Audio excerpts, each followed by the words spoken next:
இறால் வாங்கினீங்கன்னா ஒரு முறை இது மாதிரி பெப்பர் ஃப்ரை செஞ்சு பாருங்கள். அடிக்கடி செய்வீங்க, டேஸ்ட் ரொம்பவே நல்லாயிருக்கும். 1/2 கிலோ இறாலை இது மாதிரி கழுவி எடுத்து வச்சுருக்கேன். இதோட 2 டீஸ்பூன் அளவுக்கு கெட்டி தயிரும், இஞ்சி பூண்டு பேஸ்ட்டு, மிளகாத்தூள், மல்லித்தூள், கரம் மசாலா, மஞ்சத்தூள், கருவேப்பிலை, உப்பு சேர்த்து நல்லா கலந்து ஒரு 1/2 மணி நேரம் ஊற வச்சிடலாம். ஊறிட்டு இருக்கட்டும். தாளிப்பு கரண்டியில் கொஞ்சமாக சோம்பு, மிளகு, பச்சை கருவேப்பிலை போட்டு சோம்பு நல்லா மணம் வர வரைக்கும் வறுத்து ஆறுனதுக்கப்புறம் பொடிச்சு எடுத்து வச்சிடலாம்.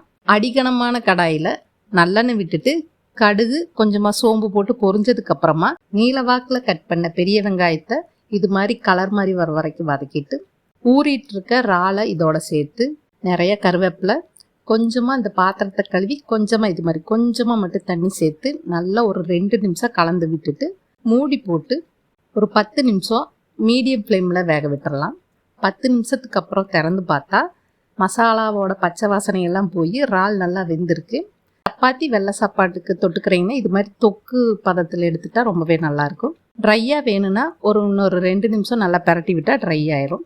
கடைசியாக நம்ம பொடிச்சு வச்சுருக்க சோம்பு, மிளகுத்தூள் சேர்த்து கலந்து விட்டு எடுத்தோம்னா சூப்பரான இறால் பெப்பர் ஃப்ரை ரெடி ஆயிரும். கண்டிப்பாக ட்ரை பண்ணி பாருங்கள், ரொம்பவே நல்லாயிருக்கும். இது மாதிரி நிறைய நல்ல ரெசிபிக்கு இது மாதிரி நிறைய நல்ல ரெசிபி வீடியோவுக்கு நம்ம ஃப்ரம் கோவை சேனலுக்கு சப்ஸ்கிரைப் பண்ணி சப்போர்ட் பண்ணுங்கள்.